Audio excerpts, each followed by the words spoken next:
Hopefully you've asked all those really difficult questions of somebody else so I don't get them later on. So let's continue our journey. So Frontline Church hit its, what I call, Anni Horribili. It's terrible years. Remember the Queen had her Annus Horribilis when everything went wrong for her. We had our Anni Horribili. So 2009, 2011, everything went wrong.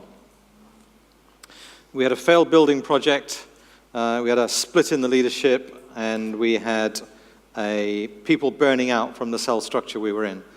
And over that 2-year period, we lost probably about 200 people from the church. It was really painful. And I look back on it and think there's so many things we could have done differently. And of course, hindsight is a great educator, isn't it? But one of the things that changed during that time was we moved from, the final thing that went wrong was we got an expose in the local media, the local paper, the Daily Echo, pages 1, 2, and 3, basically laying into us as a church in November 2011, saying we should be chased out of town for this, that, and the other. And it was just one of the worst weeks of my life, I have to say. But we survived. During that period, 2009 to 11, we began to realize that the cell structure we were operating in was not sustainable because it was such a high bar. It was demanding so much of so many people. And we had to find a better way of being and doing church. And that's always the question when it comes to looking for the church that Jesus died for and is coming back for, is there a better way of being and doing church? Because we love this thing called church. We're committed to it. We give our money to it. We give our time to it. We give our energy to it. We give forgiveness to it when we need to. We push through when things are difficult. We don't run away. Is there a better way of being and doing church? And so I began asking that question. We'd started to plateau as a church, thinking that actually, okay, we've been growing solidly for 18 or more years. Is there a better way of being and doing church? And as I was praying and asking God about it, in one particular week, 3 different people from different parts of the country all said to me without any prompting or me asking questions or whatever, or saying anything particular, all said to me, Nick, have you heard about these things called missional communities? So you can imagine after 3 times in 1 week, my antennae, bzzz, they're way up there. I think, oh, are you trying to get my attention, God? And that began our journey of exploration around missional community. Now, let me just say it again. I'm going to keep saying it. Missional community is not the goal. Okay? It's not, our aim is not about trying to be a church that has missional communities and that's it, we've done it. Missional community, as we will unpack it this morning, is simply a vehicle to try and get to be and do church the way that Jesus wants us to be and do church. So we have not arrived when we have missional communities. We are not a more clever, superior, spiritual church because we have missional communities. We are not more spiritual or mature people because we're in a missional community. It's just a vehicle that gets you from A to B. So I traveled here from Neil and Sally's home this morning in a Yeti. Okay, and this Yeti, I've never been in a Yeti before, was lovely, it was comfortable, it was warm, and but at the end of the day, it's sitting out in the car park now. It's done its job. It got us from A to B. I'm not standing here thinking, oh, that experience in that vehicle this morning was so wonderful, and I'm not expounding the wonders of Yetis to you. It was a vehicle. Missional community is simply a vehicle to get us from where we are to trying to be a little bit more like the church that Jesus died for and is coming back for. So let's try and think, what does that look like? That's the question we need to be asking. And then we need to say, does missional community help us get there? If it does, then let's think about it a bit more. If it doesn't, let's forget about it. So what does this church look like? It's traditional to view the last words that somebody says as having particular weight, significance, importance, and there's plenty of people who've said famous last words, some meaningful, some humorous, and I won't go down that route now. But Jesus' last words to his disciples were all about the mission he'd called them to. And there are about 5 different versions across the Gospels and the book of Acts. But the one that most people focus on, because it's the most clear, definitive description of what Jesus was calling his disciples to do, is at the end of Matthew in chapter 28. Can anybody tell me what those verses say?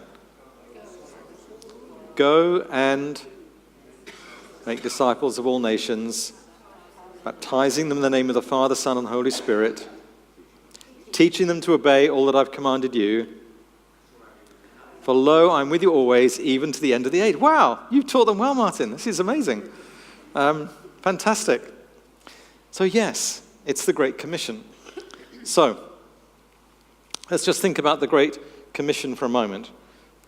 If we were to unpack the Great Commission, and this is taken straight from Colin Dye of Kensington Temple, he says, if you unpack it, what does that making disciples mean? If you stretch it out and look at everything that's contained within it, it's make, mark, mature, mobilize, and multiply disciples. Making them means finding people in the world who don't know Jesus, who want to know him, who are leaning in to a spiritual adventure, discovery of God, bring them to faith, integrate them into a local church body. Let's go and make some. We have to start with something. We have to start with raw material, which is people who are looking for God, don't know Jesus. We make them, but the first step is to bring them into the church family and help them become grounded. Because marking is the mark of baptism. We baptize them in the name of the Father, Son, and Holy Spirit. Maturing them is teaching them to do all that Jesus has taught them. Mobilizing them means realizing that that also means teaching them to teach others, because they're now called to make disciples, because they are being taught the things that they were taught, which is to go and make disciples. And mobilizing and multiplying them means sending them out to do that, wherever God has called them. So it's make, mark, mature, mobilize, and multiply disciples is a way of unpacking Matthew 28, 19, and 20. The key point I want to mention here is, well, there's a couple of points. Firstly, that if you look into the Greek of that passage in Matthew 28, the baptizing, the teaching, and the going are all continuous words. It's as you go, as you teach, as you baptize, make disciples. The making of disciples is the imperative. It's the thing that's, in all of the other things, that's what you've got to do. Go and make disciples. So disciple making is the last words of Jesus to his disciples. It's the same thing that they were called to teach every future generation of disciples, was to go and make disciples. So we're all called to make disciples. Just tell the person next to you, you're called to make disciples.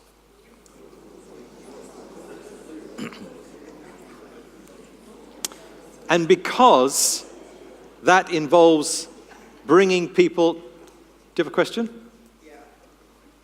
Did Jesus do that with the disciples himself during his 3 years? I know they became 500 people or so, or did he just, you had a lovely time together, and then he left and said, right, now you guys go and make disciples? That is such a great question. Did Jesus do this with his disciples? He absolutely did. Because he started with 12, grew it to 70, sent out the 70, they went to the towns and villages. There was at least 4 generations of multiplication going on there in his lifetime. That's a fantastic question. I'm glad you asked that. Thank you. So, the call to make disciples involves being missional.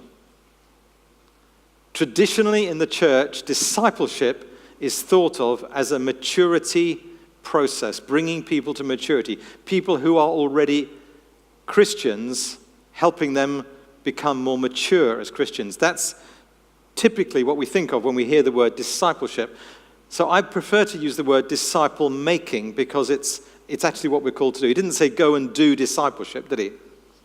He said go and make disciples, and that involves bringing people to faith. So we tend to use this phrase, it's a bit of a clunky one, which is we're called to make missional disciples.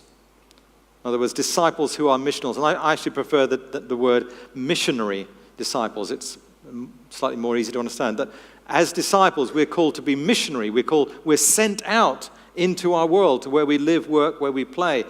in our neighborhoods, with our extended wider families. We're called to be missionaries. Every day we're sent out. When you get up out of bed in the morning, you are sent into your world as a missionary disciple. And if we don't understand that, we will miss the whole purpose of exploring this thing called missional community. We're called to be missionary disciples. And of course, the great hope is that one day the Great Commission will give way to the great completion. Matthew 24:14. And this kingdom, this gospel, this message of the kingdom will be preached in the whole world as a testimony, as a witness to all nations, all people groups, all subcultures. And then the end shall come. There is a moment when the job will be done. Jesus will return for his bride. And by the way, one of the ways the bride gets to be this beautiful bride, this glorious bride, this holy and wonderful bride, is by completing the job they've been given to do, which is to see every person have an opportunity to respond to the good news of Jesus. Every person being able to see, smell, taste, feel, touch, hear the good news about Jesus. And we get to be that good news agency. Those people who are the displayers of, the ones who live out that good news, the ones who declare by their very lifestyle, this is good news. One of the challenges I often bring to people is say, if somebody saw your life up close, would they want it? Would they want your life? I say this to a lot of church leaders. Have you got a life that others want? Is your life worth imitating? And it's a challenging question, isn't it? I look at mine sometimes and I think, I'm not so sure. But actually, that's the kind of life, that rich, full, abundant, liberated, free, holy, glorious, missional life that God's given us should be something that is the envy of everybody around us. How do you stay so peaceful in the midst of pressure? How do you keep your marriage together and with all the stuff going on in our society? How do you do your job and not get, beaten to a frazzle by your dominating boss? How do you do that? You seem so full of joy and peace, and your relationships are so strong and so healthy and good, and your family's together, and your kids still like you. How do you do it? Because we have a life that is enviable.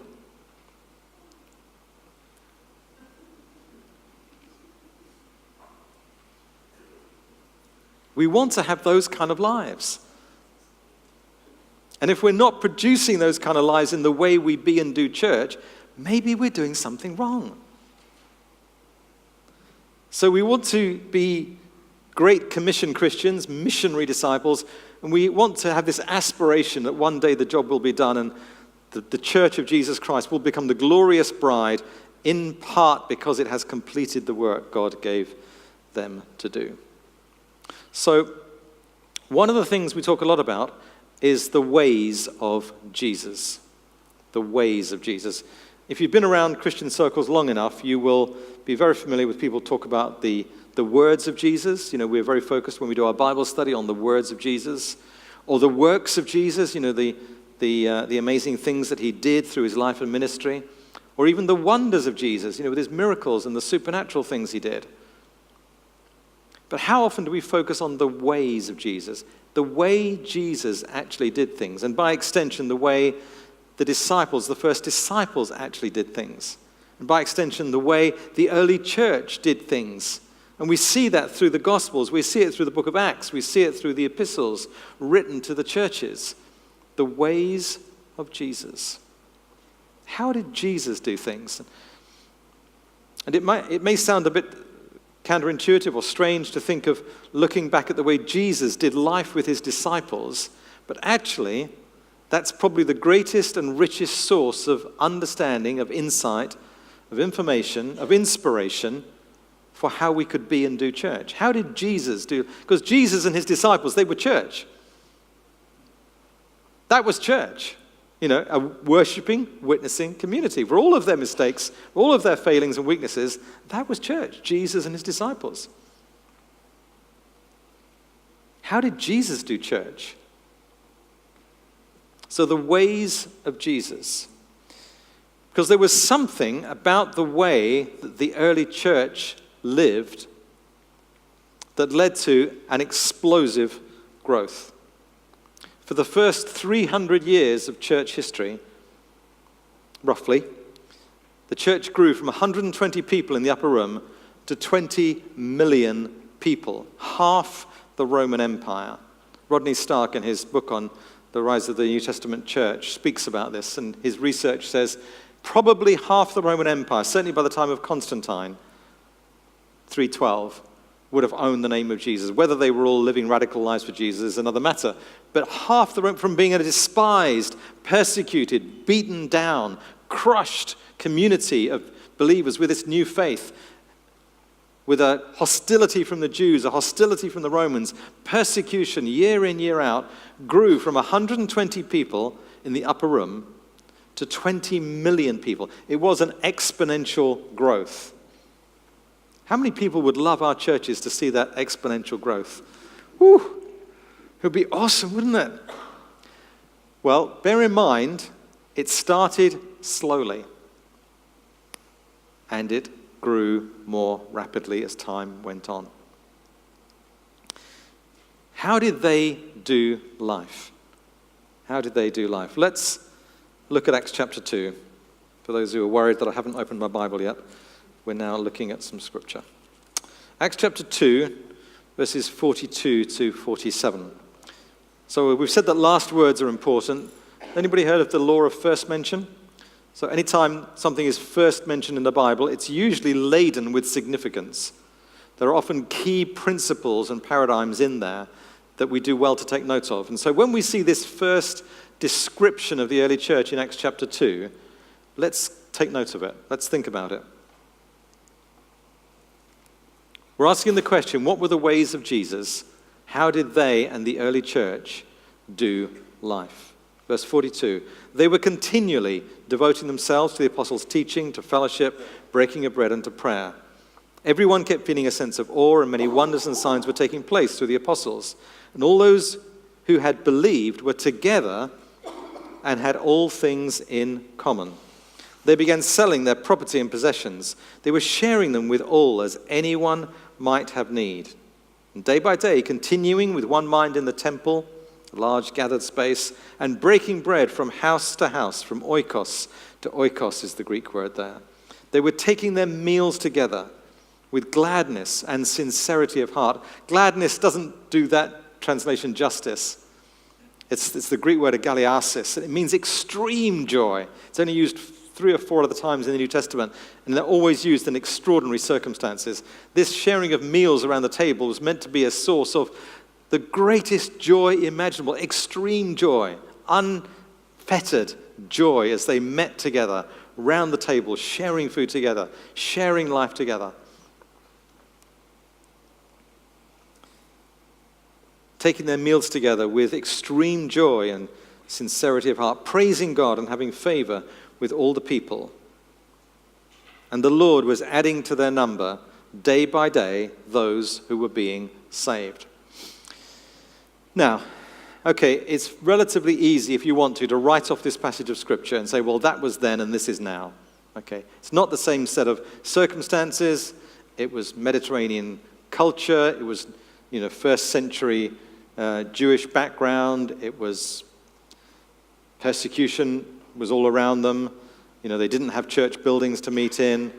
The weather was different. The family structure was different. All sorts of things you could point to and say, well, that doesn't apply to us now. But I want to suggest that if we're looking at the ways of Jesus and the ways of the early church, we have to be prepared to learn something from them. So what can we learn from the early church?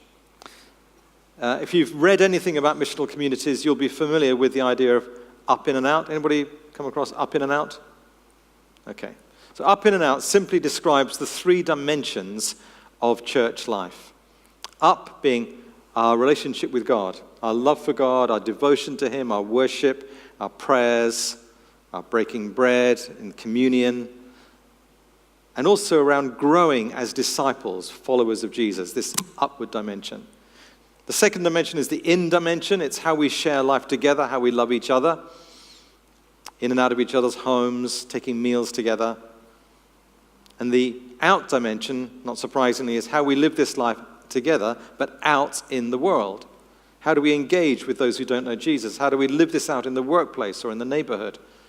And those three dimensions of up, in, and out are a very simple way of calibrating, holding up as a mirror against how we do church today. So, if you take that passage of Scripture, you can actually put all of those things around up, in, and out.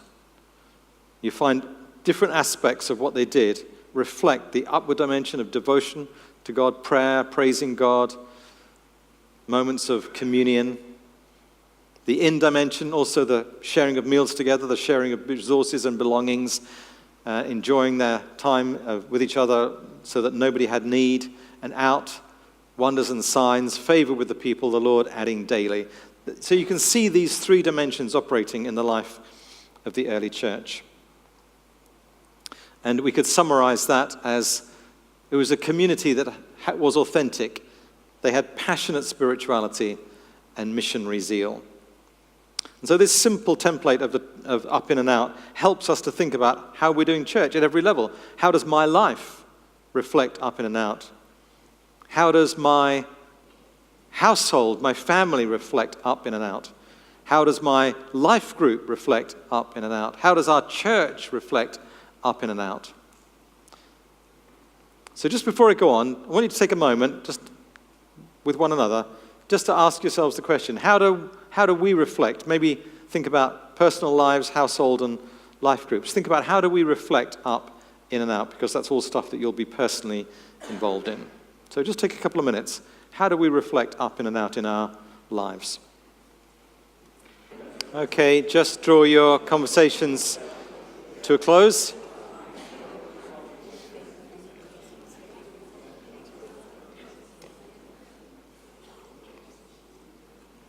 So let's just come back to this explosive growth that the early church saw. The thing about those first 300 years of church history was that by and large, they were not allowed to own buildings. They were not allowed to employ paid clergy. They had none of the benefits, as we would see them today, of a normal church. And so the church in the house was the primary vehicle through which that explosive growth took place. They did find opportunity to meet publicly wherever they could. They met in the temple. When Paul gets to Philippi, they find the gathering of people praying down by the river. When they're in Ephesus in Acts 19, Paul rents the hall of Tyrannus to train his church planters in. So there are public spaces being used by the church. But by and large, because of the laws of the Roman Empire, the primary vehicle for mission and discipleship was the church in the house. And we see that when Paul writes to the church in the house of Nympha, or the church in the house of Philemon, or the church in the house of Aquila and Priscilla. He's addressing not just the church in the city, but also the church in the house. That was the primary vehicle through which the church grew explosively, multiplied miraculously through those first 300 years. And of course, any students of church history will tell you that once Constantine made Christianity the official religion of the Roman Empire, what happened? It was all downhill from there. Okay. Because they were given buildings, they were given patronage, they were allowed paid clergy, they beautified their buildings to make them magnificent places of artwork. And not that that's necessarily wrong, but what happened was that the state started to control the church started to become institutionalized, the leadership became in it for prestige and for money, and the church went downhill and gradually into the Dark Ages, till the time of the Reformation. And so we see this tragic story of 300 years of explosive growth and 1,000 years of decline. Which would you rather be in? Yeah, I'd rather be in those first 300, even with the persecution. Okay? That's what you get. If you want the first 300 years, you get the persecution as well. So, not always easy, but it's amazing, brilliant. So, let's think about this household for a moment. What the the New Testament calls oikos. So when it talks about the church in the house of Aquila and Priscilla, it's oikos, that's the word. So it's just a Greek word. It's we have oikos yogurt, of course, today, which is interesting. As I like to say, it's all about the culture.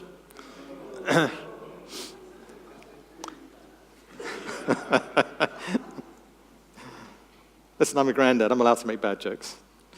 So, if we think about the elements that make up that household in that passage we read in Acts chapter 2, you can break them down into up, in, and out, as we've done already. You can also break them down into what described here as Christ being at the center, the devotional life of the church, the in dimension of food and fun, that gladness, that extreme joy as they were sitting around the table, and the shared mission and the shared resources enabling them to reach the city around them. And of course, we know that within a few years, Acts chapter 5, we're told that, well, probably a few months actually, Acts chapter 5, we're told that just simply by that organic, explosive, multiplying church life and the work of the apostles and others just sent out, gossiping the gospel, doing the signs and wonders, serving the people around them.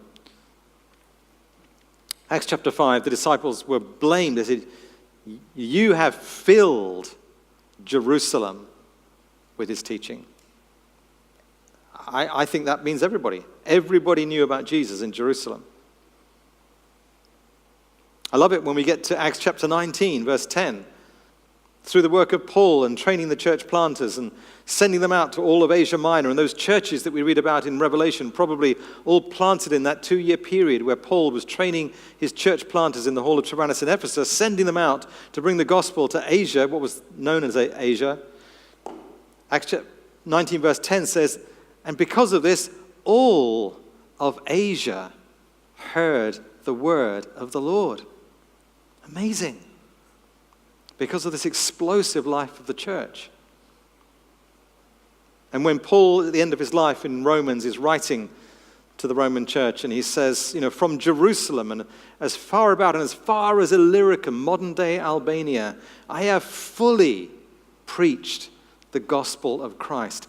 Somehow the way they did life, did church, resulted in this saturation of the known world at that time with the gospel. What can we learn? What can we learn about the way they did church? So, we'll touch more on these as we go on, but there are 3 keys, I think. First of all, to building a good up dimension, which is spiritual rhythms. Some people talk about spiritual disciplines. I prefer to think about rhythms, things that we just do day in, day out. So in our household, for example, we start the day with breakfast with the Bible. So there's myself and Jenny, and we have a girl who's lived with us for 5 years. Currently have another couple with us for 6 months or so. And each morning, Monday to Friday, we wake at 7:10, we open the Bible, we read the text for the day, and we pray together, and it takes no more than 10-15 minutes. It's just a rhythm that we build into our day. If we manage to get to eat together in the evening, which doesn't happen every day, but we'll tend to pray after our evening meal and just thank God for the day, pray about things that have been a concern through the day. Maybe once a week we'll break bread together around the meal table. That's just one of our rhythms. So Jenny and I individually have a rhythm of first thing in the morning when we get up, well, when I get up, go and make Jenny a cup of coffee. Tip for all you husbands there. Bring it back to bed, and we just sit in bed for 10 minutes and we just pray for the family and all the members of the family and our days. Just as nothing rhythms. It's building rhythms into the day that allow us to have Christ at the very center of our lives. And then shared life. How do we do shared life together? So, the early church had some advantages. They were in a Mediterranean culture. They had a lot more sunshine than we did. The weather was warm. You could sit outside. Hanging out together was a whole lot more easy in their context and culture than it is for us today when the winds blow and the rains fall and the temperatures drop to below freezing. It's not quite so conducive, is it? But there was something of a shared life that they enjoyed that I believe we would do well to recapture. And I'm not just talking about the 2 hours on a Sunday morning when we come together. I'm talking about through the week. I'm talking about Monday through to Saturday. How could we do shared life together? And how could we share our resources together so that we had the resources we needed to do the job that God had called us to do, to be missional in the way that he called us to be? And the key there, I've put there, is people of peace. You may want to ask me more about that later, but the people of peace idea is from Luke 10, because we're looking at the ways of Jesus. How did Jesus do stuff? So when Jesus sent his 72 out on mission to the towns and villages, he said, basically go to every home, reach every person, give your greeting of peace to that home, your shalom, that sort of well-being, peace, blessing be on you and your household, shalom. And if it says they receive your peace, in other words, they like you, they listen to you, they welcome you, and they invite you into their home, stay with that person. And Jesus said, that man of peace who welcomes you in. Now, this is an absolute key to liberating evangelism. To just take the pressure off. Yes, we're called to reach everybody. We had that question earlier. But we don't know who God is working in until we make connection with them. Finding the people of peace is a whole lot of fun, okay? I describe it like following the trail of breadcrumbs. So I'm always on the lookout. Are there any people of peace around me today, Lord? You know, when I go into this coffee shop or go down to the city centre or get chatting to someone on the bus, are there any people of peace here, Lord? And so I'm a fairly simple person, as you probably realize by now. I have 3 very simple tips to find people of peace. Would you like to know them? Okay, it's life-changing, it really is. Okay, it takes all the pressure off. Be friendly, be curious, be ready. My 3 tips. Be friendly. Just say hello to everybody, because you never know where a conversation is going to start. Now, I said at the beginning, I'm a card-carrying introvert. So my natural tendency is to stay in my own inner world, enjoy my own company, and not talk to anybody. That's my default as an introvert. But I discovered that being on mission with Jesus actually requires me not to be limited by my introversion, but to say, do you know what? It's not going to kill me to say hello to people, is it? So, just say hello to somebody. So, when we had a dog for 10 years, one of my little challenges every day walking the dog, to say hello to everybody I met who was out walking their dog. And my challenge, can I get a hello back from them? That's a result. I got a hello back. And just by being friendly to everyone, be friendly. Say hello, say hi, how you doing? Secondly, be curious. If it's more than a momentary passing opportunity, if you're sitting on the bus with someone, or often I'm on the train, I'm traveling around the country, and I get to sit with people. I usually, being an introvert, I do usually try and find 2 seats that are empty. Okay, I have to be honest with you. Both trains and planes, God often sticks me beside somebody who I'd rather be on my own today, but hey, I'm with someone. So, hi, how you doing? Where are you going? Where are you from? So just be friendly, but be curious. Just ask questions. Oh, that's brilliant. Oh, you've got a family, yeah, and you lived in that city for long. And, oh, what sort of job do you do? And I just keep asking questions. I'm curious. Do you know why? Because to ask people about themselves is a sign of love, because you're showing genuine interest in their lives. They may have not had anybody ask them those kind of questions for a long, long time. It's love expressed in curiosity. And so I just keep asking questions. And, oh, that's amazing. Oh, you did that? Wow, that's impressive. And, oh, really? I am genuinely fascinated by people. So it's no hardship for me to be interested and to ask questions. As an introvert, again, sorry to keep talking about the introvert thing, but a lot of people will write off what I'm going to be saying because they're introverts. Say, this won't work for me, I'm an introvert. It only works for extroverts. I am the living proof, okay, this works for introverts. So I just keep asking questions. And again, as an introvert, my default, because I don't have a lot of small talk, if you've chatted to me already today, you may have discovered that. I don't have a lot of small talk, but I do like asking questions because I'm curious. I like to find out about people. What tends to happen, if you've got long enough, and many of my train journeys are multiple hours long. I was on this train journey last year sometime with a young student from Cornwall. He jumped on the train at Bristol. I'd met him on the train at Bristol, and we were both traveling to Liverpool. So we had 3 hours together. And it was it was a fun journey. And he was a student of mining. So he'd been in Cornwall in the mines, a student of mining. So it was really interesting discovering all about mining. I never knew. I discovered so much about mining that day. And he was excited about what he was studying. He was looking forward to working in the mines when he was graduated. And so literally an hour and a half of asking him questions till I couldn't think of another mining question to ask him. There was a pause in the conversation, and he says to me, "So tell me about you." Right, that's the moment I'm waiting for. It doesn't always come, but often it does. If you're curious and you're genuinely loving people in the way that you relate to them, they'll say, "Well, what do you do, and where do you live, and tell me about yourself." Normally, that's my little moment. So, well, tell you what, can I just tell you my story? That's when you need to be ready with your story. And we could do a whole session on how to tell your story, your 6-word story. Anybody can do it. Learn to do it in 2 minutes. Learn to fit it in the most natural way into everyday conversations. It doesn't feel awkward. It doesn't feel crowbarred in. It doesn't feel like you're imposing something on someone. They've asked you about you. Say, "Well, can I just tell you my story?" That's the permission question, always a good one. And they say, "Yeah, of course." And so you got their permission. So I tell them my story. If it's a 2-minute version, it's the 2-minute version. 10-minute version, it's the 10-minute version. Now, here's the key. They do one of two things. They either lean in because they're really interested, or they lean away because they're not. That's my key indicator as to whether they are probably people of peace or probably not people of peace. And if they're a person of peace, what did Jesus say to his disciples in Luke 10? Stay with them. In other words, invest in that relationship. So up to date, more recently, there's a coffee shop I've been going into. I like to try all the coffee shops in town.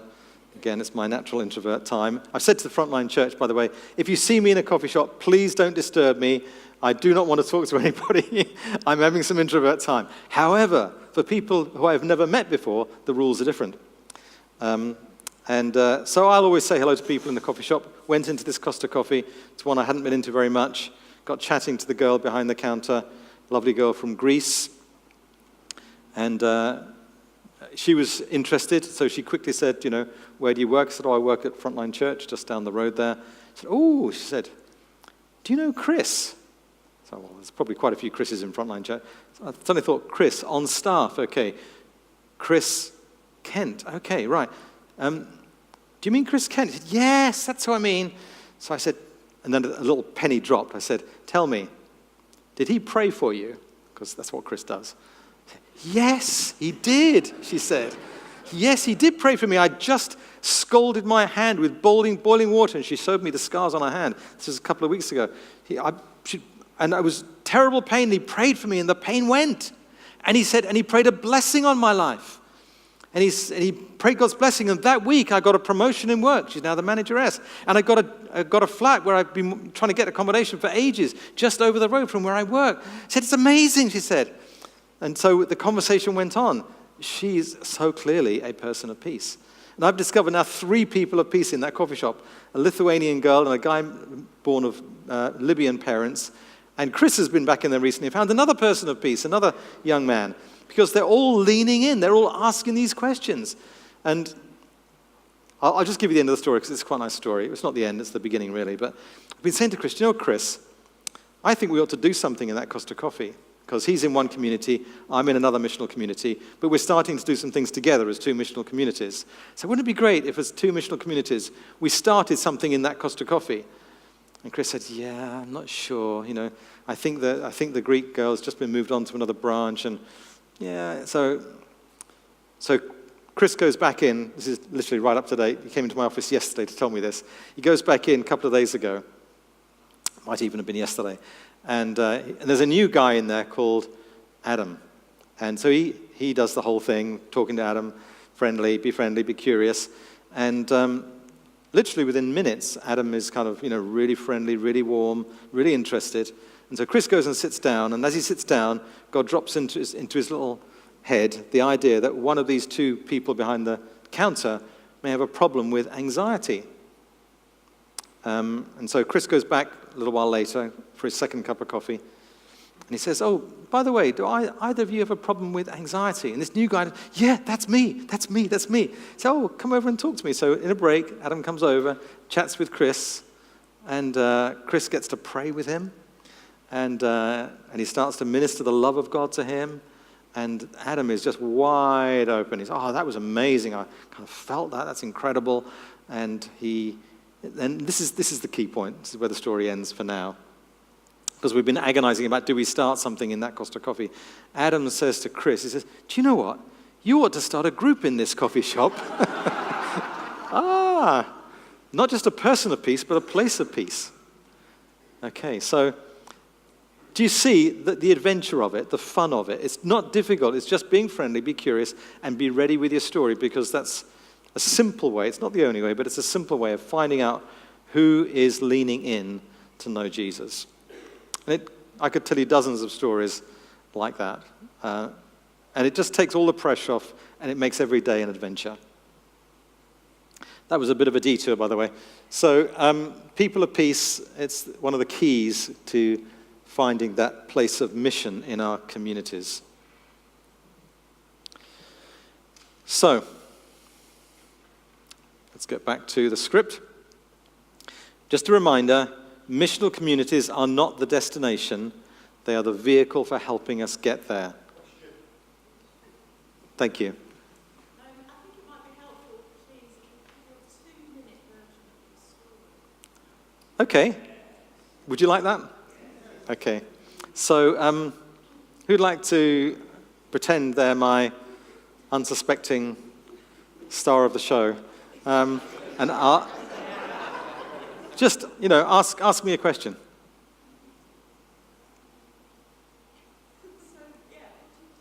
What do I do? Well, I'm actually I work in a church, but what's weird is that I didn't grow up in church. Now, tell you what, can I just tell you my story? Is that okay? I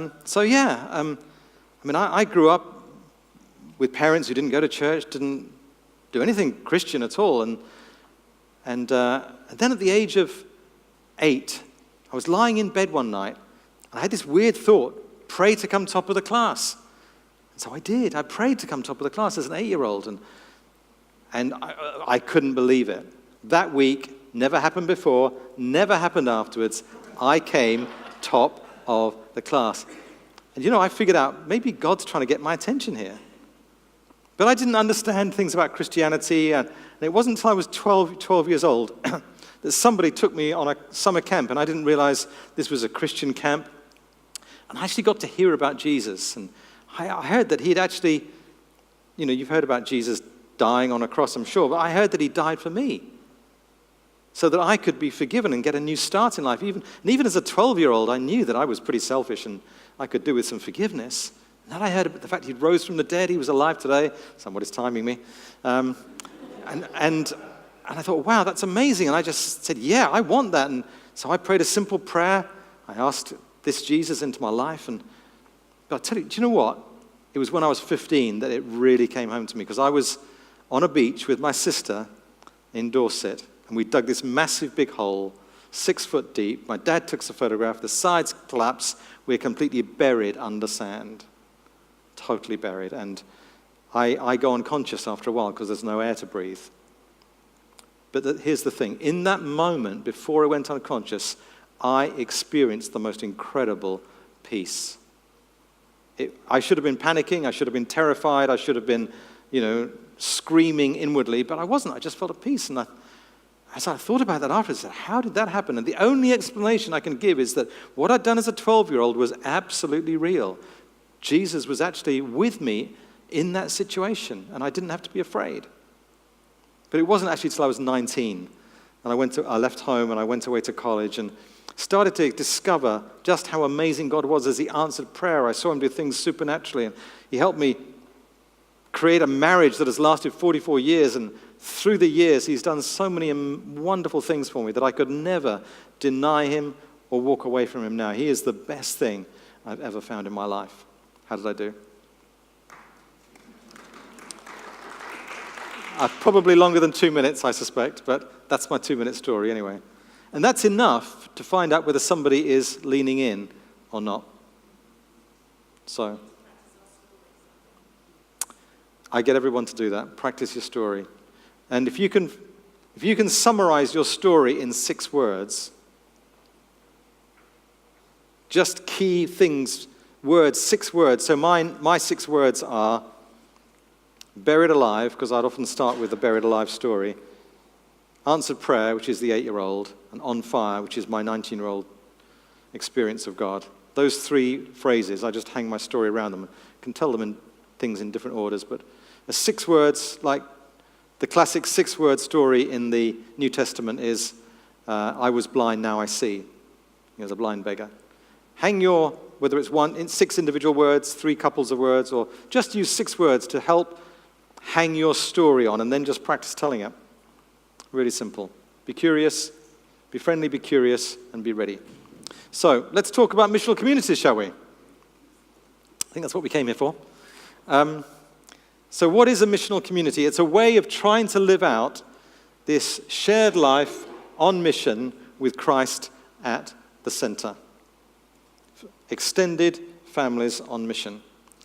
So typically, they are between a dozen and 30 people. Probably the average is around high teens, early 20s. They have both weekly and monthly rhythms in the way that they do life together. So there might be something happening each week, but it won't be the same thing happening each week. There could be, small groups for discipleship, one group, out in the community, in a coffee shop another week, doing something more missional, or serving a neighbor another week. Or it could be small triplets for accountability. There's all sorts of different ways, and I'll go into that more in a moment, that the life of the community expresses itself across a month. So across a month, there will tend to be rhythms that are repeatable, but each week there will be something generally happening in the life of that community. But the key is that it's not based around a meeting or a planned, organized activity. One of the keys is that we get the balance between organized and organic, and there's a sort of flow between the two. So the organic side of missional community life is around shared life. It's about popping in on each other's homes, helping each other with particular needs when needs arise. It's around saying, I'm praying for you. It's about having a shared WhatsApp group where people can post their requests or their news and staying connected with each other. A whole bunch of things that actually allow us to share life day to day, as well as that's the organic, as well as the organized side of activities that take place that are planned. It's based around up, in and out, so that's the template we will always use. We take that from the early church. How are we balancing up activities, in activities, and out activities? Are we doing that well? They are generally home-based, but not exclusively. I'll give you some examples of different communities in a moment, how they work this out. So sometimes in bars, pubs, cafes, community spaces, they will do certain things. They operate in urban, suburban, and rural settings as well.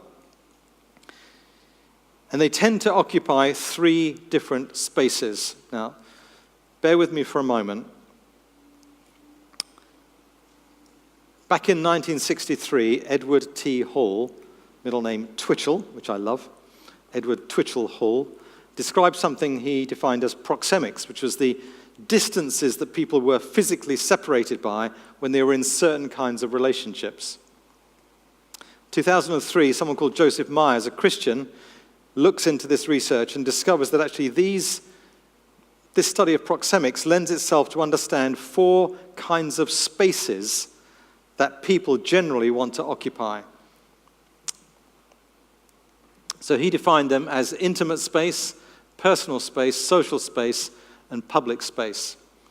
And he said his research showed that in every group of people, in every part of the world, all through history, people have generally congregated in those 4 spaces. So intimate space, often that would be a marriage or a really close group of friends where people knows absolutely everything about everybody in that group. Personal space, maybe 6 or a dozen people, where you know most things about most people. There's a high level of vulnerability and deep levels of friendship, but you probably don't know everything about everybody. There's social space, somewhere between 50 and 70 people, where you probably know everyone by name, but within that you'll have a smaller group of people that are your closer friends. And typically that would be like a club or an association that you belong to, that kind of space. And then public spaces where bigger crowds gather. That could be a football match, or it could be a concert, a gig. So people tend to congregate in those different spaces. And what we see when we look at the New Testament is that it's very much mirrored by Jesus with his disciples and his ministry. Peter, James, and John were his special three. He had his 12 apostles. There were 72 disciples that grew out of that, and crowds that Jesus ministered to when he was doing his public teaching. And what we find is that missional communities are ideally placed to help build relationships in those first three spaces: intimate space, personal space, and social space. And so the activities through a month will tend to reflect both up, in, and out priorities and intimate, personal, and social space activities. And what we find is that there are certain things that happen best in different types of space. So if you really want close, accountable relationships, you're looking for the 2s and 3s. If you want more close, but not as close, discipleship environments, where you can challenge each other, you can dig into Scripture, you can figure out what God's saying to you and what you're going to do about it, then the personal space, typically a small group or a life group. For mission, the slightly bigger space, a social space, is the ideal space in which to be more missional together. And so missional communities as a whole will tend to be of that social space size, somewhere between 15, we say 15 and 30, because once you get above that, it gets pretty unmanageable. But bigger homes, 30 people, including kids often, you can get most adults into the biggest house that the group owns. And the crowds often is not part of a missional community experience, but it's what we experience on a Sunday when we all come together. So the church can reflect those four spaces that Jesus occupied, that we see that society and people, humanity, generally want to occupy. And we can exploit those for the purpose of discipleship, mission, and community. And we call it missional community because the community space is the one that people naturally find a sense of belonging in. It's where non-Christians or new Christians are most easily integrated. They find they're not intimidated by being in a group of 20 or 30 people. They can be a little bit on the back row if they want to in what's going on. They can gradually get to know people. Have you ever tried to invite a new person into a small group? Awkward. Anybody found that a bit tricky? Doesn't really work, does it? Because the relationships are already so close that they will always feel an outsider unless they know most of the group already.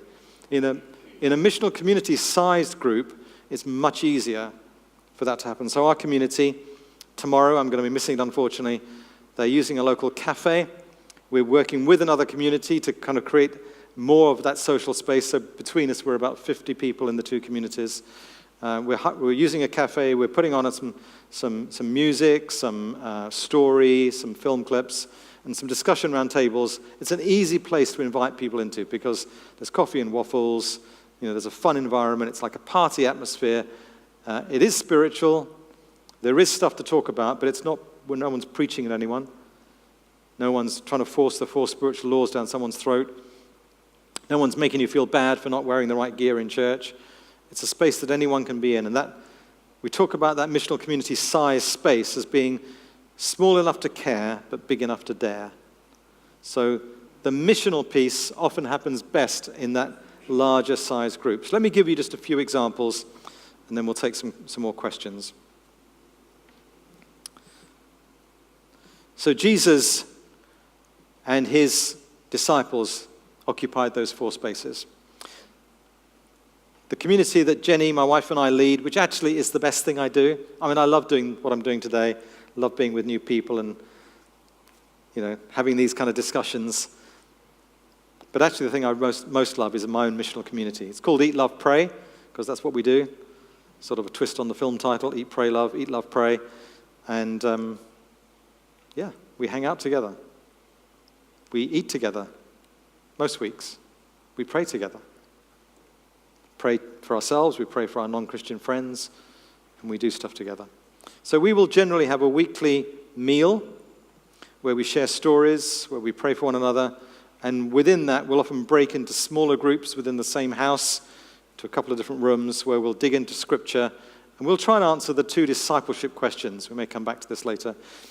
The 2 discipleship questions being, what is God saying to me? What am I going to do about it?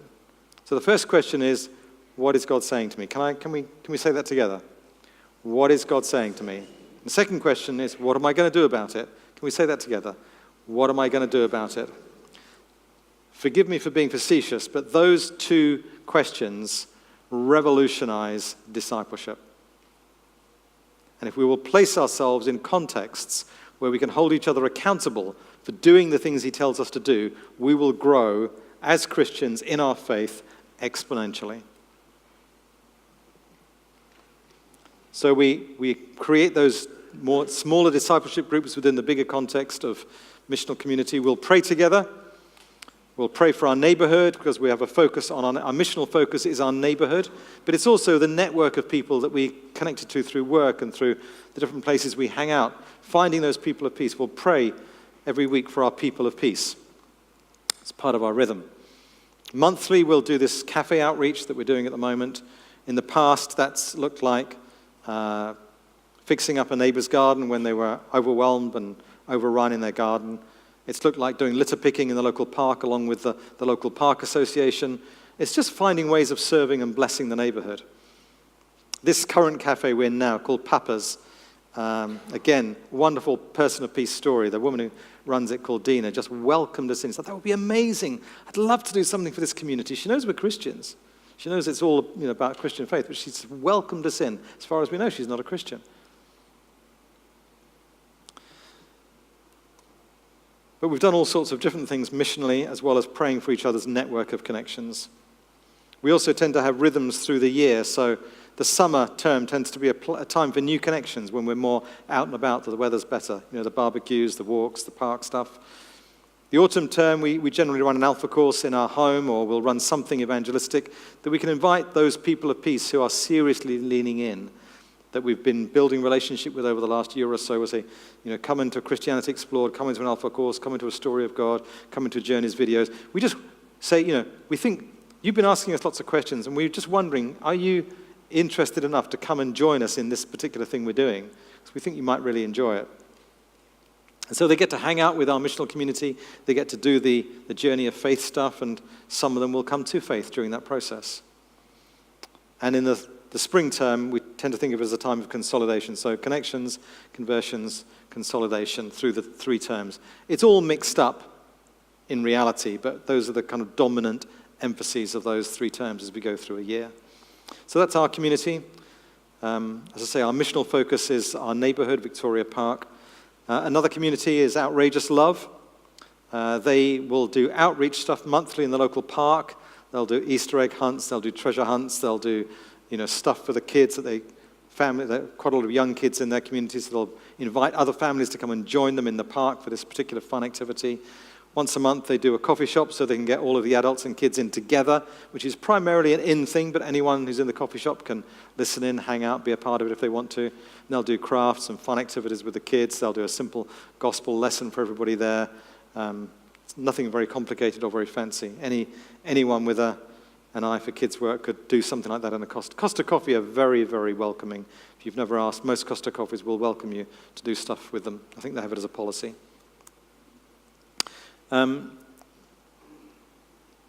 They would also, Outrageous Love, the community, would also alternate between men's and women's smaller groups, alternate weeks, for discipleship type activity, digging into Scripture, asking the 2 discipleship questions.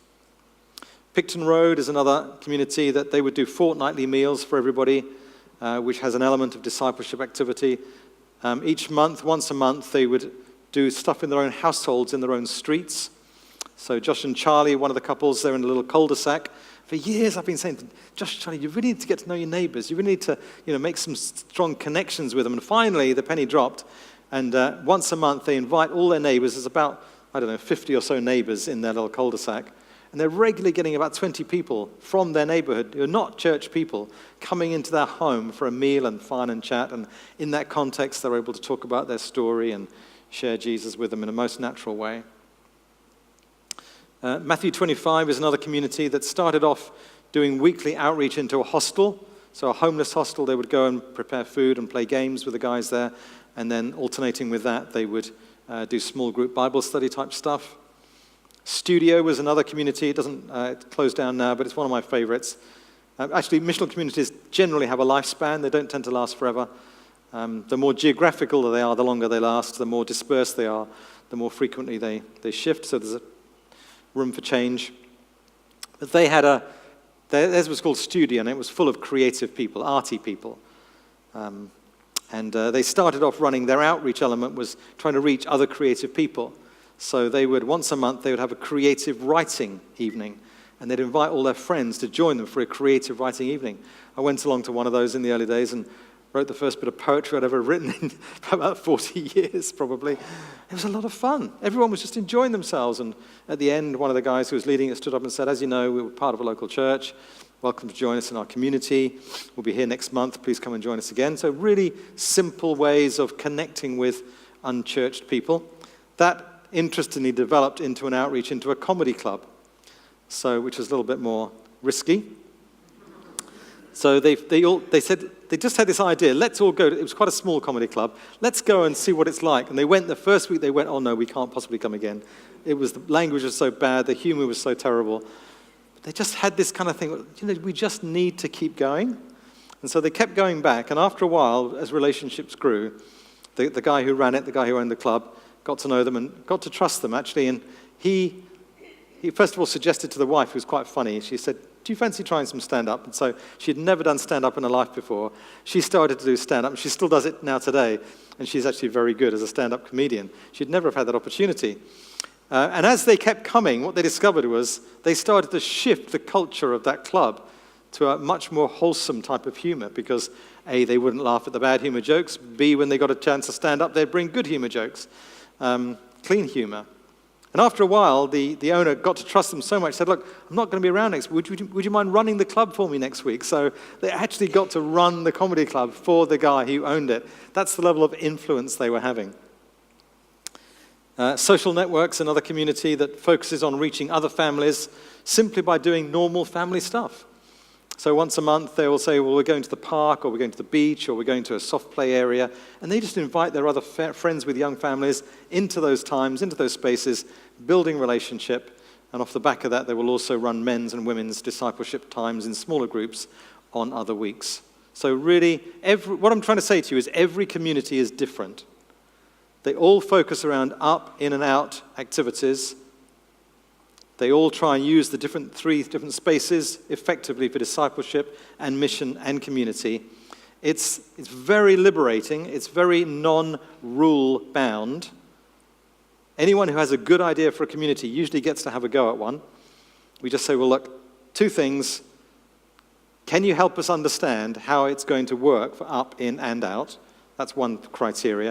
And the second is, can we coach you as community leaders to help you grow effectively into your leadership? And if they say yes to both those things, generally they get an opportunity to start a community. Often it'll start with a smallish group of half a dozen or a dozen people and gradually grows to become a more third space, social space, missional community, proper missional community. Many of them start as small groups but grow. Some places have brought smaller groups together to form missional communities. Other churches have run missional communities alongside the more traditional small group structures, and that is absolutely fine. There's no problem with that, because some people love the new thing, some people don't. It's not like a one-size-fits-all. It's an opportunity to try and grow, to be the church that Jesus died for and is coming back for.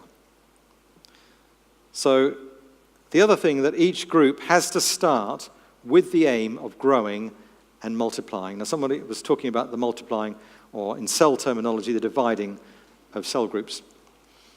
There's a whole lot of stuff we can get into this afternoon on how that happens effectively and relatively painlessly.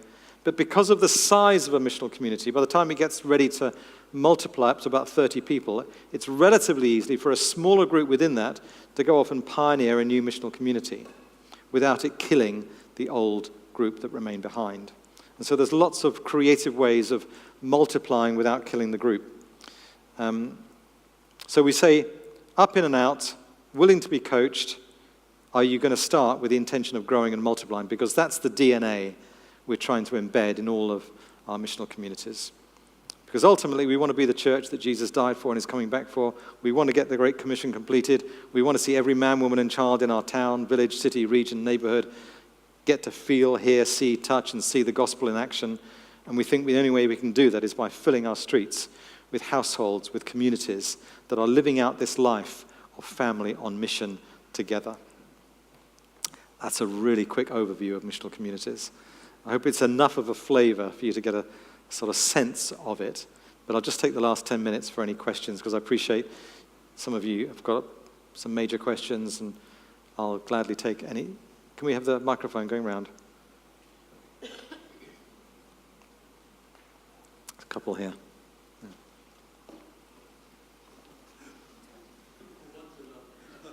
Hi. Yes, in the first part, you talked about the problems you found with the cell group structure and how the leaders were getting burnt out, that sort of thing. You never expanded on that, so I'd love to hear exactly what the problems were with that structure. And then secondly, just how you prevent the same sort of thing happening in this model. Okay. Great question. What was wrong with the cell group structure, and how do we prevent those things happening in the missional community thing? The biggest danger with cell groups, and it's still a danger for missional communities, is it reverts to a home group mindset, which is up and in but no out.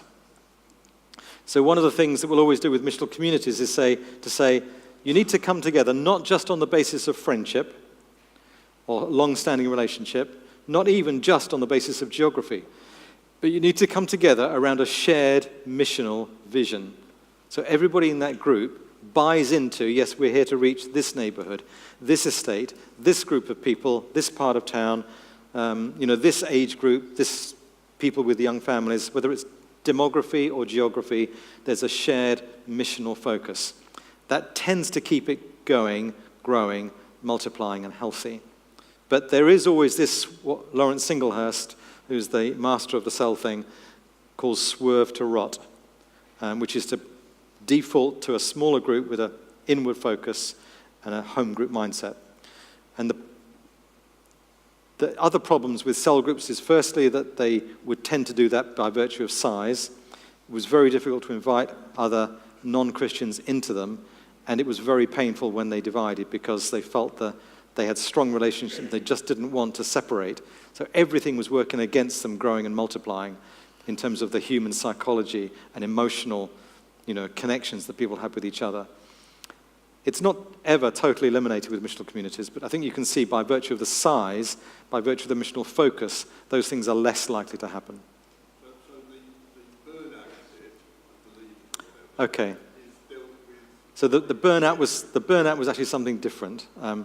I won't go into it because it's a long story, but we were using a model of cell called G12, which if you've discovered anything about G12, it's a very high demand model because everybody who leads a cell is also in a cell on the same week. So they're a member of a cell and then they lead their own cell in 1 week. And you can understand why people burnt out. Okay. So microphone down here.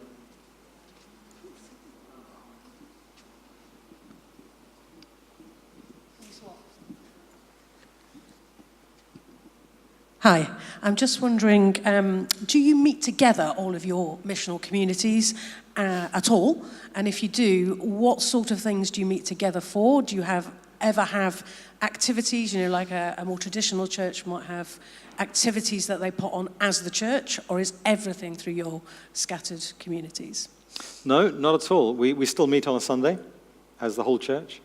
We do have one Sunday out of 4, which we call Scattered Sunday, just to help reinforce the mindset that it's not just about the gathered, it's about the scattered. And on that Sunday, everybody will be out in their community. Well, not everybody, but most people. We've currently, just to be honest, completely honest with you, we only have about 2/3 of our people in missional communities. Okay, so not everybody is in one. But on that Sunday, Scattered Sunday, everybody is out in their missional community doing the out stuff, using the extra space that creates for them in their weekend to do stuff as a community. So for us, it's this month it's in Papa's Coffee Shop tomorrow afternoon.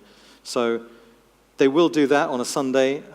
They will also come together, 2 or maybe 3 communities will come together to do something in a particular location, particular part of town.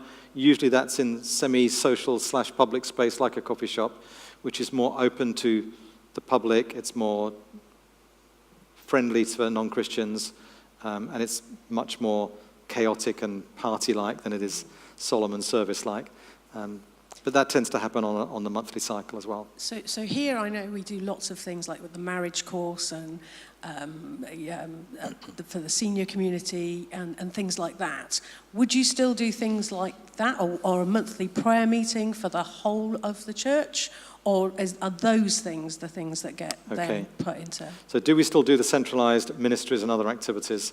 We do, but we've had to be quite brutal and say, first of all, is this something we could do through a missional community rather than through a centralized, organized activity? If it is, let's see if there are people out there with a vision to create a missional community around this outward focus. For example, our food bank would be a perfect opportunity for the people who work in food bank to be a missional community.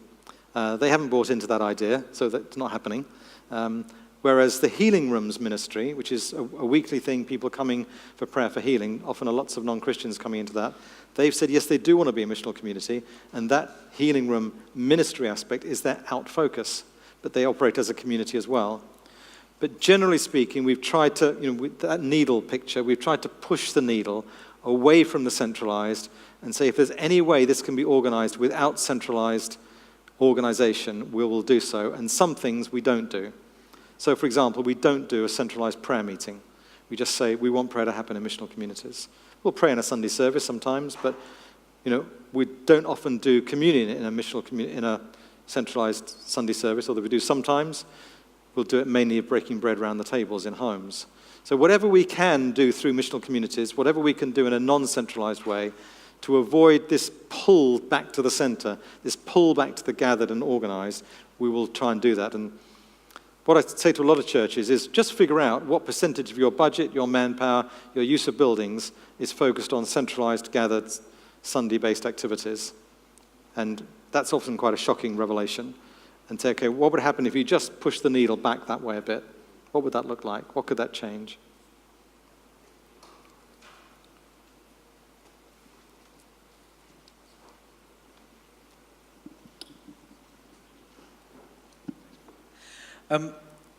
I have young children between 9 and 13, and really at that point of life where a midweek life group, one adult goes out to it, leaving the rest of the family kind of fighting into bed. There's value in being in that life group, but you also realise that it's not your whole family being part of that. And your children then see you going to something that they're not part of. So as we're thinking about missional communities, do you see any models that you seem particularly effective that actually bring the family together as something that the parents and children do together and model faith together? Yeah, okay, so younger children, teenage children, what can we do as families in this kind of way? So yes, definitely. I think you're right on the cusp between younger and teenage, so it's a slightly awkward stage in that sense. So I think with the younger ones who are maybe under 10, I think that the shared space, creative, fun stuff as a whole community, which like Outrageous Love I described, they do that all the time, and the kids love it. They're always having fun with the adults, doing something that is loosely missional, in which other families can engage. In the teenage years, it becomes a little different, because teenagers tend to want to hang out with each other rather than with the boring grown-ups. And so the youth work in the church tries to cultivate missional community values within the youth work. So keeping the up, in and out framework as a template for what they're doing, but doing stuff within those groups, adults leading those groups, but trying to raise up teenage leaders within them all the time. So helping them to be as creative and entrepreneurial as they can be in terms of the types of activities they do. That doesn't always work that easily, but it can be. I've seen it work, and it does work well in places. But I think there's a difficult question as they migrate from younger to older kids, how that works best. Are there, for the 1/3 of people who aren't in missionary communities, do you offer life groups for them? What happens on the fourth Sunday when there isn't a church? Okay, so firstly, we do still have a service on that Sunday at the church building, because we want to be there for any visitors that come primarily. But some people who are not in missional communities will still come on a Sunday to that. And it's actually proved to be an extremely good way of meeting visitors, because they're very obvious. They stand out like a sore thumb in a service of 50 to 80 people. But it's short, it's only an hour long, it's acoustic, there's no big PA set up, there's no children's work, it's simple, the kids stay in if there are any kids there. So it's a very, very different kind of service. But it is there for people who aren't in communities if they want to be there. It's a very big reminder to them when they come, oh, yeah, this is a scattered Sunday, isn't it? We actually have an older couple that go to another church on a scattered Sunday because they can't. I was at this other church speaking to their leaders. One of your couples comes to our church on your scattered Sundays. Ha ha. Did you know that? Well, it's fine, I've got no problem with that. But we don't offer alternative groups like life groups, but there are plenty of churches that are running both structures simultaneously. Whether that can happen indefinitely is another question, but certainly in a transitional period, it can be quite helpful to have those who want to, embracing missional communities, having a go, experimenting, being the sort of the ones that just to try it out, while others are still in the more traditional life groups. And it's not like a question of first and second class citizens or more spiritual, less spiritual people. It's just saying, some of us are we're wired differently, and some of us are more ready for an adventure, and some of us are. My wife would always want to stay in the familiar, the cozy, and the comfortable. She, unfortunately, because I'm married to her, she gets dragged into all sorts of uncomfortable places and situations.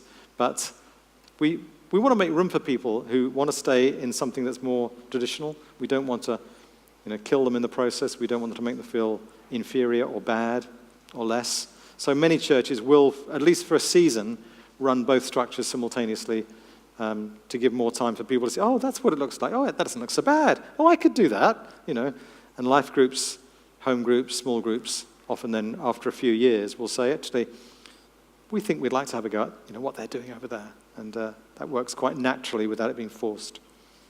Yeah. What's your ideal leadership size for a missional community to try and avoid that burnout in one or two people, perhaps? Okay, that's a really good question. What's the ideal leadership size for a missional community? I would say it's probably somewhere between 3 and 6 people. We'll generally encourage team leadership of missional communities, partly because different members of that team will bring different things to it. Some might be more pastoral, some might be more evangelistic, etc. And so all of those elements are brought to the leadership of the community. It does also stop people burning out. So in our early days as a community, when we started about 4 years ago, we had a young Muslim guy from Somalia called Kasim come into the community. He would have burnt out a cell group leader within 3 months because he had so many needs, educational needs, language needs, finance needs, housing needs, health needs. I mean, you name it, he had a need in that area. But between us, we managed, in fact, as a whole community, on the basis that it takes a whole village to raise a child, African proverb, etc., actually, we were able to help him in all of his issues that he had without any of us actually getting burnt out. And after a few months he'd been with us, I think he just came in because it was warm and there was food, all he would say every week is, hello, my name is Kasim, I'm a Muslim, that was it. But he kept coming back, so great, And after a while, one week we're doing a Bible study, and he said, can I just stop you for a moment? In his very broken English, he said, I've noticed something about you all. So I noticed you are very happy. I think it's because you've got Jesus. can I have him? Golden moment, you know. And so he came to faith, came to Christ, and stayed with us as a community for a year before the government, in their wisdom, moved him on to the northeast where he's got involved in another church. But, you know, without that shared leadership, any one of us would have felt totally overwhelmed by that. And without the community all pulling their weight, again, it would have been a very different story. So that's a good question, thank you. Complementary of gifts, avoiding burnout. And also it means there's more leaders raising other leaders in the community, because one of the things about missional community we've not talked about is that it's a fantastic place for developing and raising other leaders. And the more you are, the more you can raise. I think that ties into my question, which was going to be, how do you train your leaders? Okay, it is a good question. And it opens up a huge topic, which I can only just touch on in a few minutes, which is, how did Jesus train his leaders?